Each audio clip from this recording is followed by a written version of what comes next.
Hello everyone and welcome back to True Crime Tuesdays. I hope you enjoyed your break and that you're excited to hear about this week's case. Grab your snacks, grab your drinks.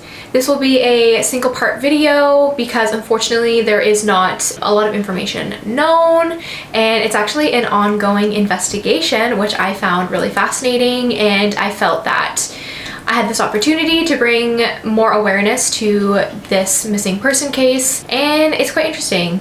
So let's get into it.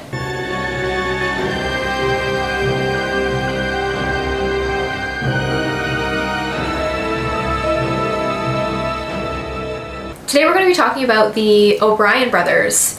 And I know for me, I had not really heard about this case before, so I was really excited to investigate a little bit further, learn more information, and be able to talk about this case with you guys. So this case took place in the late 90s, so I wasn't even born yet, and I know a lot of my viewers are my age, so not a lot of us were born yet, but I know that this is a case that's been ongoing and kind of talked about over the last 25 years.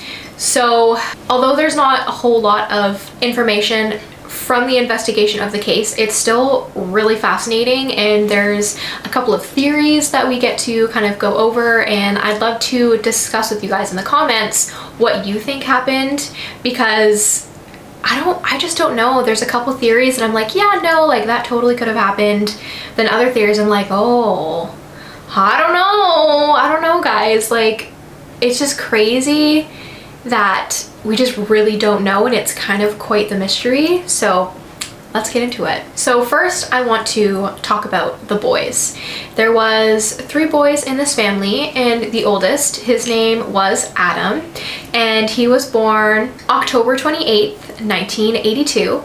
And then we have Trevor, who was born May 8th, 1985. And then we have the baby of the family. His name was Mitchell, and he was born November 29th, 1991. So at the time of the disappearance of the 3 boys, their ages were 14, 11, and little Mitchell was just shy of his 5th birthday. So the boys were born to mother Diana Boland and father Gary O'Brien. The events of this case took place on November 9th, 1996. Unfortunately, not a lot of information is actually known about the boys and the parents' life before the events that took place in this case happened. Diana really tried to keep the boys' life private, at least from what I have witnessed. We only know a little bit of things, and you know, we knew that Mitchell loved to play with his Tonka trucks with his brother, and that Adam was like a very lovable, kind teenager, that they were all just like overall really good kids. They were normal kids growing up in the 90s, you know, they enjoyed typical things that a 14, 11, and a 4-year-old enjoyed, so there's nothing too crazy to note about the boys themselves. However, allegedly Gary had some violent tendencies, and he apparently struggled with some mental health issues. He was an electrician who absolutely was so intrigued by computers, since computers were kind of like an up-and-coming thing during the 90s. Gary was an introvert who loved to play at arcades and loved to go swimming. Besides his violent tendencies and anger issues, he seemed like a pretty normal guy. Again, not too much is known about him, and I couldn't really find a lot about Diana herself. I know that she was a good mother who was very devoted to her children. She worked since Gary and Diana were actually separated, so they both worked to support their children. And Gary, in the separation, got to keep the childhood home. Diana moved about 20 minutes away to Mount Pearl in an apartment with the 3 boys. During the separation, Diana got full custody of the boys, but the condition was that Gary was allowed to see the boys 1 day a week, and that was on Saturdays. So this case starts like most other cases. It was a very typical day. It was a Saturday, the 9th of November. It was a little bit chilly, and Mitchell, the 4-year-old, was actually sick that day. So Diana, you know, called up Gary and she was like, hey, Mitchell's not feeling well. I think that I should keep the boys this weekend because, you know, he's 4 years old. Kids are kind of like, you know, they're kind of whiny and needy and like they're just sick, you know, they want to be with like their mom, they want to be taken care of, they cry a lot. So she suggested that she just keep the boys that weekend because he's sick, and she just didn't want to put the burden on Gary. And Gary got really irritated when she suggested that she keep the boys. He was very demanding in the fact that he got to have the boys that weekend, so Diana kind of relented and was like, okay, you can have them, come and get them, like I'll get their bags ready. And so she got their bags ready, and Gary was actually late to pick up the boys. He usually came in the morning and he actually didn't come until noon that day. So the day kind of started a little bit weird with Gary, but Diana honestly didn't think too much about it. So she was carrying on with her day, you know, doing what anyone does when they co-parent and they have some free time to themselves, maybe picking up the house. Like her sister came over, they were hanging out, you know, they were just like, she was having a good day. So later in the day when Diana was hanging out with her sister, you know, she was having a good time, whatever, Gary called her that evening at 8:30, and when she picked up the line, she was like any person, hello. And Gary started the conversation by saying that Diana would never see her sons again, and that if anyone tried to come and look for him, that he had rigged his house to explode. And Diana was freaking out. She's like, oh my God, let me talk to my sons. I want to speak to them. Like, I want to hear their voices. I want to know that they are okay. All Gary replied with was, later. And then he hung up the phone. That was the last time that anyone would hear from Gary or the three boys. When this phone call ended, Diana collapsed on the floor into a puddle of tears. She was hysterical, she was freaking out, and fortunately her sister was there and she witnessed Diana having that conversation on the phone, and she asked her like, what happened, like what's wrong? And finally, once Diana was able to like calm down a little bit, she told her sister what Gary said, and her sister immediately called the police, and the police took the call very seriously, and they immediately headed straight over to Gary's house in Torbay. Oh, sorry if I forgot to mention, this case took place in Newfoundland in the 90s in the main town of Torbay, which is about a 20-minute drive from St. John's. So the police make it to the family home in Torbay. They go and they very carefully go into the house because, like I said, Gary threatened that if anyone tried to find him or go into the home, that the house was rigged to explode with bombs. So after a couple of hours, the police were able to get into the home. They were able to defuse the bombs, which were two 400-pound propane tanks that Gary had rigged to the doorbell. So had they rung it, it would have exploded the house. And the bomb technicians said that if the bomb were to explode, it would have killed everyone in the vicinity and it would have flattened the houses surrounding Gary's home. So like, this was not some small little like tiny bomb that like, you know, would have exploded. No, like it would have flattened the houses around his and killed everyone that was on site. So thank goodness that the cops were able to defuse the bomb. They were able to get in there, and they actually noticed that there was no sign of the boys and there was no sign of Gary. Like everything looked normal. Nothing looked out of place. So it was really weird. After that, when they went to the house, the police put a Amber Alert out for the boys to the ferries and to the planes with their pictures and all their information, so that maybe if Gary by that point was waiting to get on a ferry or get on a plane, they would not be able to because they would be stopped because their pictures would be out there. And the police searched all of Newfoundland and they found nothing.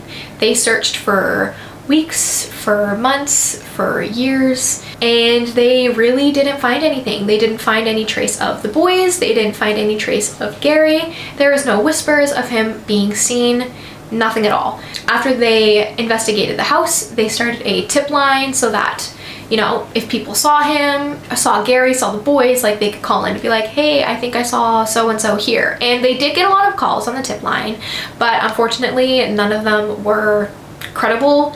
They didn't think that this was this person or, you know, whatever else. And yeah, the investigation continued that way until a year later when the police had hired a dive team to go kind of look on the coast of around where Gary's house was, in Torbay, St. John's, like in Mount Pearl. Like they were looking everywhere around the coast to see if maybe they could find something. And they did. So just shy of 1 year later, in October of 1997, a dive team was diving just off the coast of Flat Rock, Newfoundland, when they discovered the engine to Gary's 1989 Ford Tempo. And they knew that this was Gary's Ford Tempo because there was like a code or like a number on the engine, and they were able to cross-reference that to Gary's, like, what is that called? Like when cars have not like a license plate, nothing like that, but like on the vehicle, it has like the number on it. Serial number, there we go. So they were able to match it and the serials matched. So they knew that this belonged to Gary's car. Unfortunately though, that's all they found was like the engine and like the front part of the car. They didn't find Gary's body, they didn't find the boy's body, they found nothing. Again, it was radio silence. They had the tip line and people were calling, you know, whatever else, and they think they saw him. Like this was national headlines. It was even picked up for America's Most Wanted in the States, so it was airing there. Like this was all people were talking about in the late 90s was the O'Brien brothers. People were trying really hard to find them because like it was just so weird that they just up and disappeared like this. In 1999, 2 years after they found the engine to Gary's Ford Tempo, they got an anonymous call from a woman in Thunder Bay, which is really far away from Newfoundland. If you're not familiar with Canada, I think it's just under like a 50-hour drive. Like it's very far. It's 1, 2, 3 provinces over. It is very far. So they got a call from this woman in Thunder Bay who was like, oh, I've babysat these boys. And the police were kind of like, oh, here we go. They tried to get more information out of her and they were like, okay, well, why do you think that you babysat these boys? And this woman who was on the other line, basically, this woman was able to give really intimate details about the boys and about their life, about the nicknames that they were called, which is things that you wouldn't know unless you had either seen the boys or had an intimate connection with the family, which no one in Thunder Bay did. All their family was in New Brunswick, so it was really strange that just a stranger would know this. So the police believed that this is a very credible person. This person had information. Maybe she really did see the boys. But unfortunately, when the police tried to get, you know, her information to kind of find her and be able to talk to her more, she refused, kind of got spooked and hung up. The police really tried to search for this woman because they believe she is credible, at least that she has information, because none of this information that she said in her tip line was known to the public. Like there's just no way anyone in Thunder Bay would have known this information. But unfortunately, despite their pleas, she never came forward again. And this is where the evidence stops. There has been no new evidence in the case since that tip in 1990, and what, it's been 21 years? 22 years? Oh my god, how old am I? I'm 21. So 22 years since a real bit of information has come forward in finding these boys. It's really sad because we're just going off the information that we had, and it sucks that there is nothing more that we can kind of bring us closer to finding the boys, whether it's finding their bodies or finding them alive. Now, this is when the theories come into place. I definitely want to hear what you think on the two theories that I'm going to talk about today, because they are the two biggest ones. The first theory that we have is that Gary went and he picked up his sons at 12 o'clock that day. He spent the day with them, they hung out, they maybe went to the arcade, they had fun, and he made that call to Diane in the evening at 8:30. He left her that really threatening call, and then he took himself and the three boys, he put them in the car, and he drove off the cliff in Flat Rock in a murder-suicide. And this is possible because we never would have found their bodies. This happened in November, and I'm not sure if any of you are familiar with the East Coast, but the water is very turbulent. It's very powerful. It's very, like, the waves are aggressive, the currents are aggressive. It's not how nice it is on the West Coast where it's like calm waters. no, especially not in November. Like, it is winter ocean over there. You would get sucked away into the ocean instantly. So some believe that Gary killed himself and his sons. That is why we've never been able to find their bodies, is because they were whisked away into the ocean.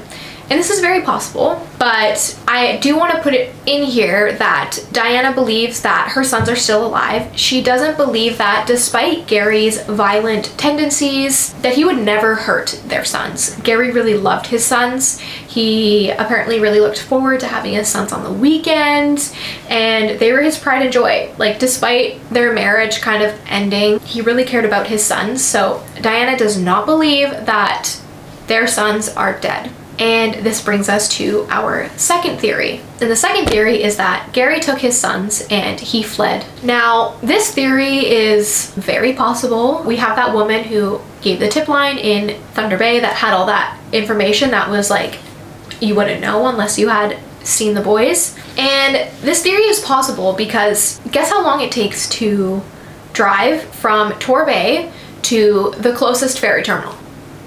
It takes 9 hours to drive there. How long did Gary have the boys before he called Diane at her house? Roughly 8.5 hours. And they know that Gary called her. They know he used a payphone to call Diane. And so they believe, or it's possible, that Gary picked up the sons, drove straight to the ferry terminal, called Diana and was like, hey girl, I'm taking your sons or you're never gonna see them again, and also my house is gonna explode. So it's possible that at that time he made the call, whatever, got on the ferry, and off they went off to a different province and maybe took them down into the States or whatever. We'll get into that later. And I say this because it's very possible that that happened, because the police didn't put out that like halt to the flights and ferries for a few hours after that phone call.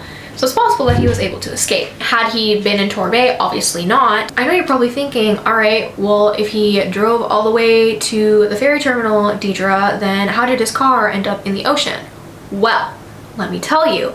So Diana believes that he took his car, his Ford Tempo, and he brought it to the cliff in Flat Rock, and he put a rock on the gas and he just let it drive off into the ocean. He did that because he wanted to throw off the investigators and the police. Like I said, Diana does not believe that her sons are dead. I think as a mother you have this like intuition when something happens to your children, and I think your intuition knows when like they're hurt or maybe they're dead or whatever. At least from videos I've seen about parents whose children have died, like you just know, you get a feeling.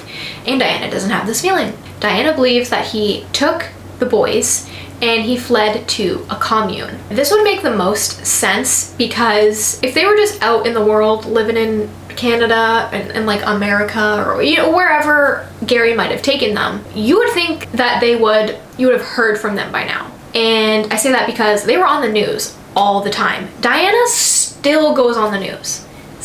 She's still talking about her sons. There are Facebook groups, like constantly, like people are talking about it, like new leads, people who look like the boys, maybe where Gary might have been spotted. Like people are still talking about this case 25 years later. So you'd think that the boys would have seen this and would have come home, or would have been like, hey, like we're here, we're still alive, because the boys now are in their late 20s and in their early 30s. They would be grown men by now. You'd think that they would be able to escape their dad, and it's possible maybe he brainwashed them or whatever. Like, we just don't know. I think a commune is possible because, communes, you kind of share their belief system and you're not really exposed to what's happening in the outside world. And they were children when Gary took them, so it's very easy to brainwash children, especially little Trevor and Mitchell, since they were the youngest out of the three of them. Yeah, that's the second biggest theory, is that Gary took them, he fled, and maybe they're at a commune somewhere, or they're just kind of somewhere where listening to media from Canada is not really a common occurrence. And I think both theories have their probability for sure, and I understand why people believe each theory for XYZ reasons, but me personally, like, I don't really know. I think that both are possible. I think Diana knows who she married. I think that she knows what Gary was capable of, and I believe her when she said that she wouldn't hurt her sons. However, I have seen what divorce does to separated parents, and I know that people can do unimaginable things to their children to like get back at their exes. So I don't know. But I also think maybe the fleeing makes sense too, because of that woman in Thunder Bay who would have no reason to know all of that information. So I don't know. What do you guys think? What do you guys think happened? How does this make you feel? Have you seen their posters around? Because I know I've seen their posters around, and this was before I knew about the case, and I was like, oh my god, how sad. These people have been missing for 25 years without even realizing that this was like one of the biggest missing person cases in Canada. It's a big mystery. We have no idea what's happening. I just hope and pray that one day we get answers for Diana. She did go on to remarry, but she never had any more children. She really does devote herself to finding her sons. She's really active on social media. Like I said, there's a couple Facebook groups. You're welcome to search them on Facebook. They're pretty well open because, like I said, they want that information out there. They want their faces and their names to be circulated. And unfortunately, this is kind of where this case ends. There's no definitive answer as to what happened or where they are. I will add some links in the bio if anyone sees this, if they have any tips, if they think they've seen Gary or the 3 O'Brien boys, that they can kind of call in or write in. Again, this is still an open case. It's not cold case at all. They're still investigating. Thank you all for watching. I hope that you found this case interesting and informational. I know it's kind of a short one, but still an important one, and I want to do more missing person cases because I find them very fascinating. Thank you so much for tuning in. I hope to see you all in a few weeks, and don't forget to like and subscribe, and I will see you in the next one. All right, bye guys.